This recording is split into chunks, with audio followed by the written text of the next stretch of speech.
Hello friends, அனைவருக்கும் வணக்கம். இந்த வீடியோவில் அதாவது 4வது எபிசோட். இதில் வந்து basic understanding of the share market சம்மந்தமான விடயத்தை வந்து பார்ப்போம். இதுக்கு இதுக்கு முற்பட்ட வீடியோ எபிசோட் 3ல் வந்து என்ன மாதிரி பங்குச்சந்தை ரெஜிஸ்டர் பண்ணுற விடயம் சம்மந்தமாக பார்த்துருப்போம். அதில் நீங்கள் ரெஜிஸ்டர் பண்ணுறதுக்கு டாக்குமெண்டல் சப்மிட் கொடுத்தீங்களா இருந்தால் உங்களுக்கு ஒரு 5 நாளுக்குள்ளே வந்து உங்களுடைய அக்கௌண்ட் வந்து கிரியேட்டட் ஆகிடும். அதன் பிறகு நீங்கள் ரேட் பண்ண தொடங்கலாம். ரேட் பண்ணுறதுக்கு வீடியோ சம்மந்தமாக டீட்டெயில் தேவைன்னு சொல்லி சொன்னால் அதுக்கு முதல் வந்து 2-3 வீடியோ போட்டிருக்கு. இந்த கோர்ஸில் இல்லை, கோர்ஸுக்கு வெளியே வந்து சில வீடியோக்கள் இருக்குது, அதை பார்த்து தெரிந்து கொள்ளுங்கள். இந்த கோர்ஸ் வந்து ஒரு ப்ராப்பரான ஒரு ஷெடியூலில் போகிறபடினால வந்து ஒவ்வொரு செப்டராக வந்து நான் இதை கொண்டு பிளான் பண்ணிக்கிறேன். ஆகவே இந்த 4வது எபிசோடில் வந்து பங்குச்சந்தை சம்மந்தமான சில அடிப்படை விடயங்களை வந்து நம்ம பார்ப்போம். இதில் ரைட், இதில் 2 விஷயம் இருக்குது. ஒன்று புல் மார்க்கெட் அண்ட் பியர் மார்க்கெட்ன்ற 2 விஷயம் இருக்குது. பெரும்பாலும் வந்து பங்குச்சந்தை சம்பந்தமாக நிறைய அதாவது நியூஸ்கள் பார்க்குறீங்களாக இருந்தாலும் சரி தான், அல்லது பங்குச்சந்தை தொடர்பான சில நபருடன் கலந்துரையாடும் பொழுது அவர்கள் இந்த வேர்டை வந்து யூஸ் பண்ணுவாங்க. Bull market and pier market என்று யூஸ் பண்ணுவாங்க. இது ஒன்றும் இல்லை. புல் மார்க்கெட் என்ற ஒரு பீரியட் ஆஃப் டைம், அதாவது ஒரு குறிப்பிட்ட காலம் வந்து இந்த ப்ரைஸ் வந்து பங்குச்சந்தையினுடைய பங்குகள் வந்து அதிகரிக்கும் காலப்பகுதியை வந்து இந்த புல் மார்க்கெட் என்று சொல்லுவாங்க. இதில் வந்து பார்த்தீங்கன்னா தெரியும், முதலீட்டாளர் பெரும் சந்தோஷத்தில் இருப்பாங்க. ஏன்னா இவங்களுக்கு லாபம் கிடைச்சி கொண்டிருக்கும். ஆகவே இதில் வந்து அதிகமான முதலீடுகளும் வந்து கொண்டிருக்கும். ஆகவே இந்த பீரியட் வந்து ஒரு பங்கு சந்தைக்கு ஒரு நல்ல சாதகமான பீரியடாக வந்து காணப்படும். இதில் வந்து நாட்டினுடைய பொருளாதாரங்கள், அடுத்தது வேலை வாய்ப்புகள், நிறைய விஷயங்கள் வந்து அதிகரிக்கக்கூடியதாக இருக்கும். ரைட், அடுத்த பியர் மார்க்கெட் என்று சொல்லி சொன்னால் என்னென்று சொன்னால் அதுக்கு ஆப்போசிட்டான விடயம்தான். பங்குற விலை வந்து குறைஞ்சு கொண்டிருக்கும். முதலீட்டாளர் கொஞ்சம் பதட்டம் அடைவாங்க. அடுத்த பயமாக இருக்கும், என்ன மாதிரி ஃபியூச்சரில் போகும், இன்னும் பங்களின் விலை குறையுமான்னு சொல்லி பதட்ட நிலையில் இருப்பாங்க. ஆக இப்படியான நிலையை வந்து நம்ம பியர் மார்க்கெட்னு சொல்லுவோம். பெரும்பாலும் புல் மார்க்கெட் காலப்பகுதி வந்து கூட இருக்கும், பியர் மார்க்கெட் பகுதி கொஞ்சம் குறைவு, அதை விட கொஞ்சம் குறைவான காலப்பகுதியாக தான் இருக்கும். ரைட், இது வந்து தமிழில் ஏதாவது உங்களுக்கு டீட்டெயில் தேவைன்னு சொன்னால் அதுக்கு கொஞ்சம் சில விடயங்களும் போட்டிருக்கிறேன். புல் மார்க்கெட்டை சொல்லுவோம், காலை என்று சொல்லுவோம். புல் என்ற காலை சந்தை என்று சொல்கிறது.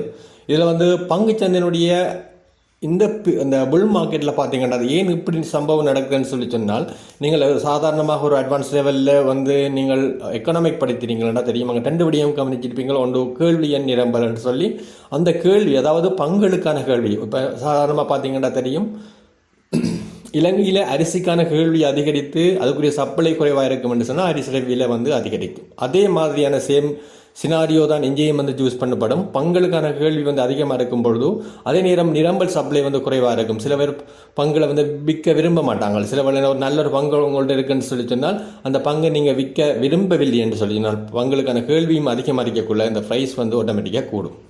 ரைட், அதுக்கான காலம் அந்த புல் மார்க்கெட் என்ற மீனிங்காக தான் வந்து என்னென்னு சொன்னால் இந்த சப்ளை அண்ட் டிமாண்ட் காரணமாக தான் வந்து இந்த பங்குற விலை வந்து அதிகரிக்கும். ரைட், இந்த புல் மார்க்கெட்டில் பார்த்தீங்கன்னா தெரியும், முதலீட்டாளருக்கு பங்குச்சந்தை மீது ஆர்வம் மற்றும் அதிகமான லாபம் ஈட்டக்கூடிய நிலை காணப்படும். அடுத்தது அதிகமான கம்பெனிகளில் வந்து லாபம் சம்பாதிப்பாங்க, அவங்களுடைய பங்களை விற்று லாபம் சம்பாதிப்பார்கள். அடுத்தது நாட்டின் வலுவான பொருளாதாரம், வேலைவாய்ப்புகள் வந்து அதிகமாக இருக்கும். வெளிநாட்டு முதலீடுகள் உள்ளுக்கு வரக்குள்ள நாட்டின் பொருளாதாரம் எல்லாம் வந்து ஒரு வளர்ச்சியை நோக்கியதாக இருக்கும். ரைட், பியர் மார்க்கெட் சம்மந்தமாக பார்ப்போம். பியர் மார்க்கெட்னு சொன்னால் பங்களுக்கான கேள்விக்குறி இருக்கும், நிரம்பல் அதிகரிக்கும். அந்த சம்பவத்தை தான் பியர் மார்க்கெட்னு சொல்லுவோம். அப்போ விற்கிறதுக்கு நிறைய பேர் தயாராக இருப்பாங்க, ஆனால் வாங்குறதுக்கு குறைவு. ஆகவே வந்து ப்ரைஸ் வந்து குறைஞ்சு கொண்டு போகும் மார்க்கெட்டில்.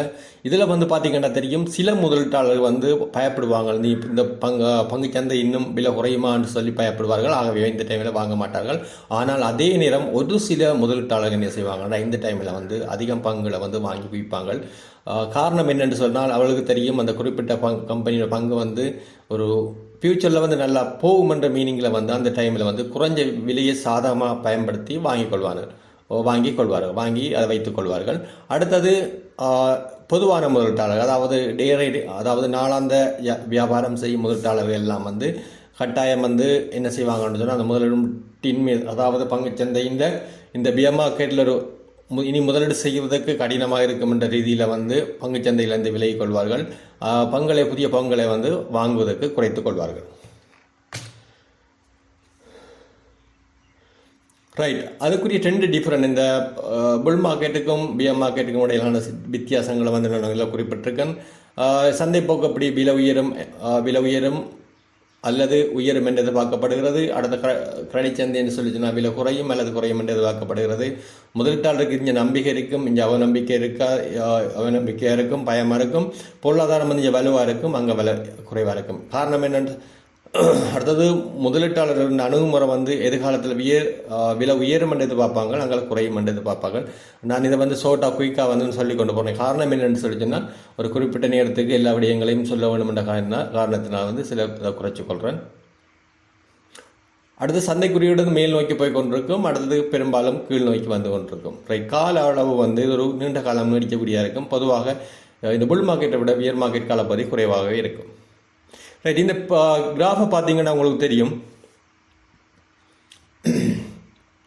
இந்த மார்க்கெட் டவுனான காலப்பகுதி எல்லாம் வந்து ரெட்டில் காட்டியிருக்கு பாருங்கள். இது வந்து பியர் மார்க்கெட்டுன்னு சொல்லி. அடுத்தது மேலுக்கு பார்த்தீங்கன்னா தெரியும் புல் மார்க்கெட்டுன்றது அம்புக்குறியில் மேல் காட்டுப்பட்டிக்கு கிரீன் கலர் காட்டப்படும்.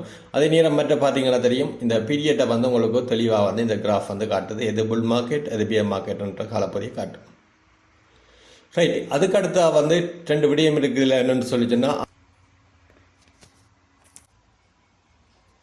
ரைட் இதில் 2 விடயங்கள் இருக்குது. ஒன்று ஆஸ்க் ப்ரைஸ்ன்னு இருக்குது, அடுத்தது பிட் அண்ட் ஆஸ்க்ன்னு இருக்குது. அதாவது பங்குகளை வந்து விற்கிற நபர் வந்து என்ன ப்ரைஸுக்கு இதுக்கு குறைவாக விற்க முடியாதுன்ற ஒரு குறைவான ப்ரைஸ் ஒன்றை தீர்மானிக்கிறாரோ அந்த ப்ரைஸ் வந்து தான் வந்து ஆஸ்க் ப்ரைஸ் என்று சொல்லப்படும். இதில் பிட்டுன்றது என்ன விடயத்தை குறிப்பிடும் என்று சொன்னால் பை என்ற மீனிங்கில் வந்து குறிப்பிடப்படும். இந்த ப்ரைஸுக்கு நான் கேட்குறேன், ஒரு ப்ராடக்டோட கேட்குறேன், இந்த ப்ராடக்ட்டுக்கு தாங்கன்னு சொல்லி ஒரு விற்கிற நபரிடம் கேட்குறேன்னு சொல்லி சொன்னால் அந்த ப்ரைஸ் வந்து பிட் ப்ரைஸ் என்று சொல்லப்படும். ஆஸ்க் ப்ரைஸ் ப்ரைஸ் வந்து நீங்கள் ஒரு ப்ராடக்டை வாங்குறதுக்கு அவர் வந்து செல்லர் வந்து விற்பனையாளர் வந்து இந்த ப்ரைஸ் தான் தாங்கள் இதுக்குரிய வந்து நான் உங்களுக்கு தர முடியாதுன்னு சொல்வார்ன்னு சொன்னால் அது ஆஸ்க் ப்ரைஸ் ஆகும். அதுக்கு 2க்கும் இடையில் தான் வந்து நெகோசியேஷன் நடந்து ரேடிங் நடந்து கொண்டிருக்கும். இந்த கிராஃபை பார்த்தீங்கன்னா தெரியும் என்ன அந்த 2 விடயங்களும் அதில் இண்டிகேட் பண்ணி காட்டப்பட்டிருக்கு. ரைட், அடுத்த க்ளோசிங் பிரிண்ட் விஷயம் இருக்குது.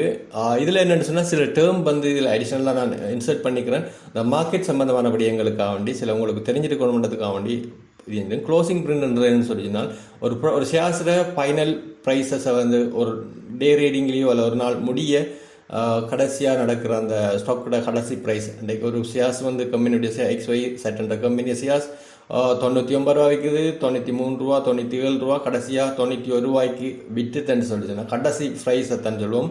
இந்த மார்க்கெட் க்ளோஸ் பண்ண பொழுது எக்ஸ்சேஞ்ச் க்ளோஸ் பண்ண டைமில் வந்து வார ப்ரைஸ் வந்து க்ளோசிங் பிரிண்ட் சொல்லுவாங்க.